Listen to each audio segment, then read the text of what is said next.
नमस्कार दोस्तों, आज मैं आपको बताने जा रहा हूँ कि आप कैसे फाइनेंशियल फ्री हो सकते हैं और कैसे अपने 20 से 30 साल की उम्र तक आप बहुत ही अच्छे पैसे कमा सकते हैं। देखो दोस्तों, जैसा कि मुझे आपको ही पता होगा कि इंडिया में बहुत ही ज़्यादा बेरोजगारी है।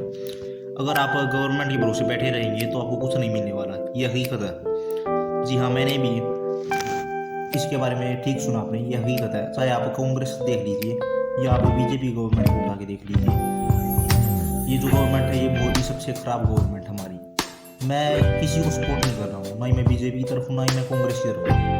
मैं तो बस ये चाहता हूँ कि हमारा देश अमीर बने ज़्यादा से ज़्यादा। जैसा कि आपको पता ही होगा कि ये हमारी करप्ट गवर्नमेंट है, इस पर हम भरोसा नहीं कर सकते। ये ना ही जॉब दे नहीं रही है, ये फालतू के मुद्दे उठा रही है। अब वो तो पता ही होगा, डेली न्यूज़ में चलता रहता है फालतू के मुद्दे उठा रही है। और ये जो गवर्नमेंट हमारी कुछ नहीं करती। अब कुछ कोई सा भी न्यूज़ चैनल लगाए देख लीजिए दोस्तों, उसमें जो है चाहे वर्ल्ड वॉर 3 रशिया यूक्रेन के बीच अभी तनाव चल रहा है, उसमें जो है ये वर्ल्ड वॉर 2 3 करते रहते हैं कि उसने मिसाइल फेंक दी, उसने मिसाइल फेंक दी। तो होना कुछ नहीं वाला इससे। इससे हमारे देश में महंगाई दिन पे दिन बढ़ती जा रही है, आपको भी पता होगा।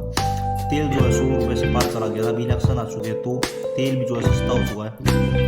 इसीलिए तो आज मैं आपको बताऊंगा कि आप कैसे फाइनेंस से फ्री हो सकते हैं। जैसा कि आपको पता ही होगा कि आपके घर में कितने फैमिली मेम्बर है, गिनिए और उसको एक डायरी या पेन में लिखिए। तो आप लिखेंगे तो आपको एहसास होगा कि आपके घर में कितने बंदे और आप कैसी इनकम कमा सकते हैं।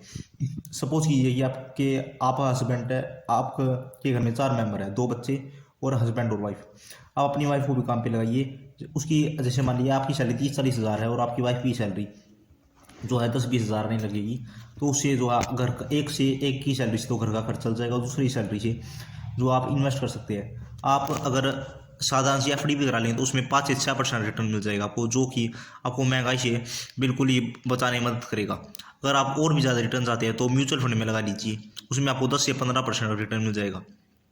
अगर आप और भी ज़्यादा ग्रो करना चाहते हैं अपने मनी को, तो आप फाइनेंशियल एजुकेशन ले लीजिए और आप स्टॉक्स में लगाइए। अगर आपको फाइनेंशियल एजुकेशन चाहिए तो आप बहुत ही सारी यूट्यूब पे बहुत ही ज़्यादा फ्री वीडियो है, और नहीं तो आप गूगल पे जाके सिंपली लिख सकते हैं फाइनेंशियल एजुकेशन, और बहुत ही सारे कोर्स भी, आप कोई सा भी कोर्स ले सकते हैं।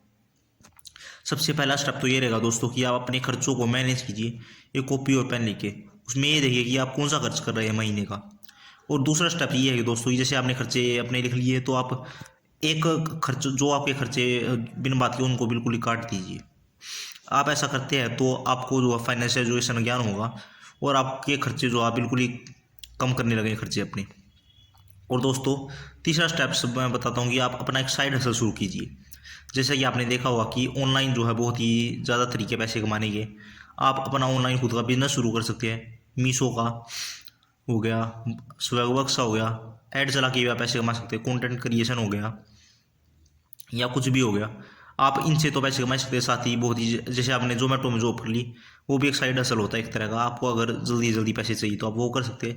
नहीं तो फिर आप ट्यूशन के बच्चों को पढ़ा के भी बहुत ही ज़्यादा पैसे कमा सकते हैं।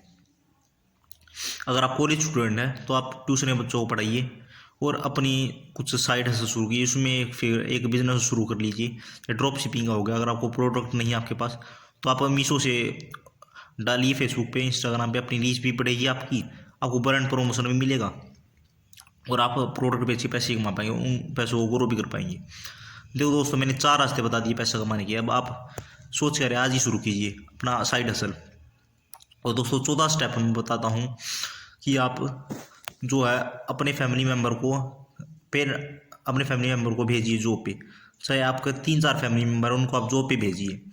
अगर मैं देखता हूँ कि दोस्तों कि जैसे बच्चे हैं 23-24 साल तक घर में ही पड़ा रहता है, अपने पिता पे डिपेंड रहता है, वो अपने पिता से पैसे मांगता है, पिताजी मुझे 10 रुपये चाहिए, मुझे 20 रुपये चाहिए। तो दोस्तों, ये बहुत ही गलत बात है, ये आपको नहीं करना है। अगर आप अपने पिता से पैसे मांग रहे हैं तो आप उनसे ये बेफालतू के खर्चे मत कीजिए, क्योंकि उन्हें बहुत ही ज़्यादा दुख होता है। उनके पास भी खर्चे हैं, उन्होंने आपको पढ़ाने के लिए आपकी इतनी सारी फीस भरी है, आप उनसे ही पैसे मांगे जा रही है। आप मत कीजिए, आप साइड हसल शुरू कर लीजिए। आप कॉलेज में है तो आप जोमेटो में जॉब कर सकते, आप ड्राइविंग लाइसेंस तो बना ही होगा, आप जोमेटो में जॉब कर लीजिए और फिर वहाँ से जाके आप अपना साइड हसल शुरू कीजिए और उस उन्हीं पैसों को आप इन्वेस्ट कीजिए। तब तक आप इन्वेस्टिंग नहीं सीखेंगे, तब तक आप कुछ नहीं कर पाएंगे दोस्तों। और हाँ, एक और बात, जैसा कि आपको पता ही होगा इंडिया में बहुत ही ज़्यादा बेरोजगारी है। आप दोस्तों डिग्री के पीछे मत भागिए कभी भी। अगर आप डिग्री के पीछे भागेंगे तो आपको कोई जॉब नहीं देगा। जैसा कि आपने देखा हो हमारे इंडिया में बहुत सारे कॉलेज हैं जो MA BA प्रोवाइड करते हैं, या MSc BSc, जो BTech MTech या BCom MCom। पर आपको जो है, अगर आपको जो चीज़ आप में इंटरेस्टेड है, यानी कि आपको जिस काम में करने में मज़ा आता है, आप उसी काम को करिए सिर्फ, और उन्हीं काम में आप प्रैक्टिकल करिए अपना। अगर आप वो वाली डिग्री ले लेंगे, उनसे रिलेटेड स्किल सीख लेंगे, तो आपको 215 से 20 हज़ार महीने के मिल सकते हैं आसानी से, बहुत ही। तो आज ही जाइए अपना साइड हसल शुरू कीजिए और अपनी जो है स्किल लर्निंग पे फोकस कीजिए दोस्तों। तब तक आप लर्निंग करें, तब तक आप अर्न नहीं कर पाएंगे दोस्तों। अगर आपको, आशा करता हूँ आपको जानकारी समझ आ गई होगी। अगर आपको जानकारी समझ आ गई है तो आप वीडियो को लाइक शेयर एंड सब्सक्राइब जरूर कीजिएगा। उम्मीद करते हैं कि आपको समझ आया होगा। तो मिलते हैं नेक्स्ट वीडियो में।